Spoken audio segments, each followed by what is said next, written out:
Today, we're going to explore love and relationships in a way you might not have before.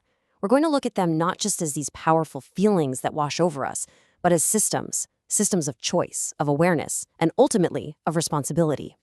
So here's how we'll walk through this. First, we'll touch on a familiar and frankly unsettling pattern in our connections. Then we'll get into the education we probably all missed. We'll talk about why love by itself is often not enough, and how we can reframe connection as a learnable skill. After that, we'll imagine a better vision for our relationships. And finally, we'll bring it all home to the small, quiet choices we make every single day. You know, there's a theme that runs through so many stories of human connection. It's a theme that shows up again and again across different cultures and generations, and it's one that's both deeply familiar and deeply troubling. It so often starts with this, a powerful declaration of love, this intense feeling of connection that is somehow, down the line, followed by an act of irreversible damage. And this isn't some rare thing, it's a pattern. I mean, think about it. You've seen it play out. A relationship that starts with so much promise, but slowly, almost imperceptibly, turns controlling. A marriage that doesn't just end in divorce, but in real, lasting harm. A deep bond that just collapses under the weight of betrayal.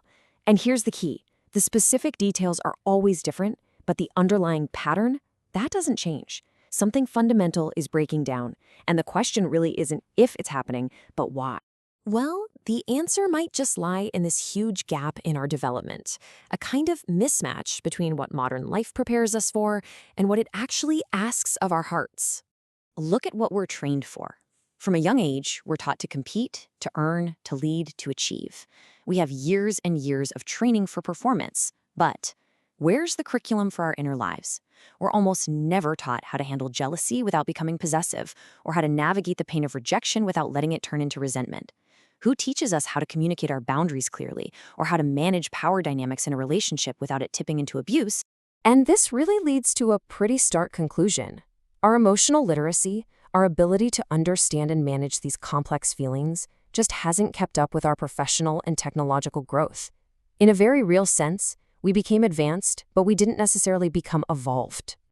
So, this brings us to a difficult but really necessary conversation about love itself. We had this cultural belief that love on its own is enough, that it conquers all. But what if that's not the whole story?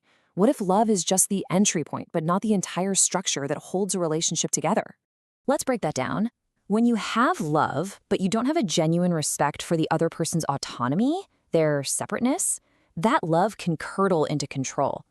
The intention might feel like care, but the actual impact is confinement.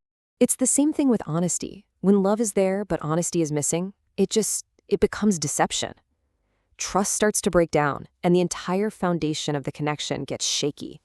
And finally, love without clear, respected boundaries is simply not safe.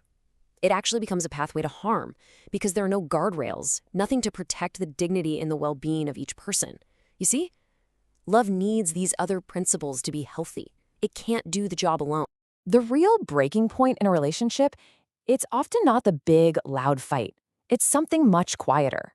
It's the moment of dehumanization, that subtle internal shift where one person stops seeing the other as an equal, as a whole separate human being, and starts seeing them as an object to be managed or possessed. That is the moment where the potential for real harm truly begins. So if love isn't enough on its own, then what is? This brings us to a different way of thinking, the idea of connection as a skill. It's a conscious awareness that we have to practice, and it's a sense of responsibility that we have to pass down through generations. For those who are younger, perhaps just starting out, there's a vital lesson here. Intensity is not the same thing as intimacy. That initial passion is amazing, but it's consistency that actually sustains a relationship over time. A really simple but powerful question to ask yourself is this: does this connection bring me a sense of peace, or does it bring me a constant feeling of pressure? Now, for those of us in midlife, the lesson often changes. It's easy to mistake endurance for strength, or to think that staying silent is a sign of maturity. But real courage often means doing the opposite. It means speaking up, naming what is wrong, even if, and especially when, it disrupts a comfortable but unhealthy situation. And for parents and elders, there's a profound responsibility here, and that is to teach a better way, to model a kind of love that is built on accountability, not on a sense of entitlement, to pass down this fundamental truth that dignity is universal. It's not conditional, it's not based on gender, and it doesn't belong to a hierarchy.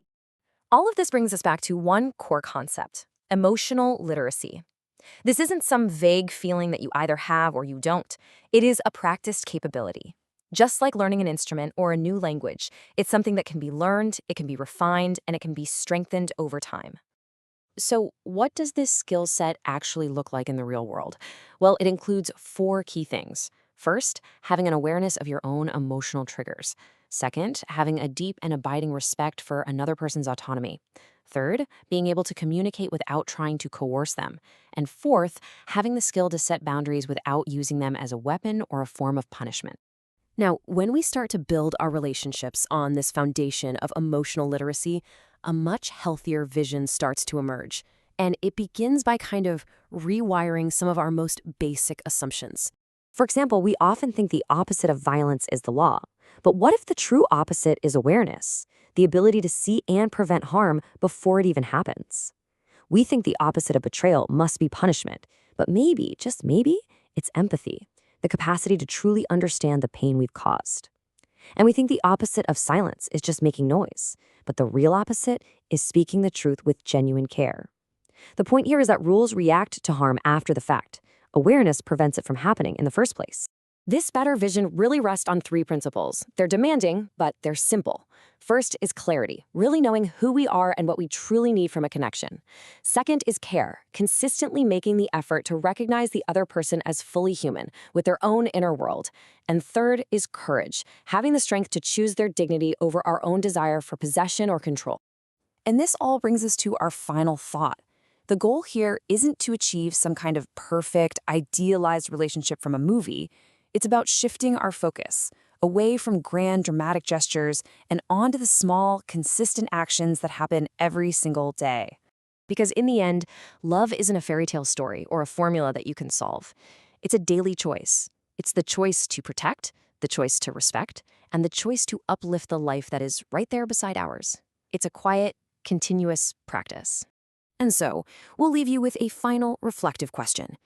In a world that seems to have mastered so much, but maybe not sensitivity, what part of love, whether it's respect, honesty, boundaries, or empathy, do we, personally and as a whole, most urgently need to relearn?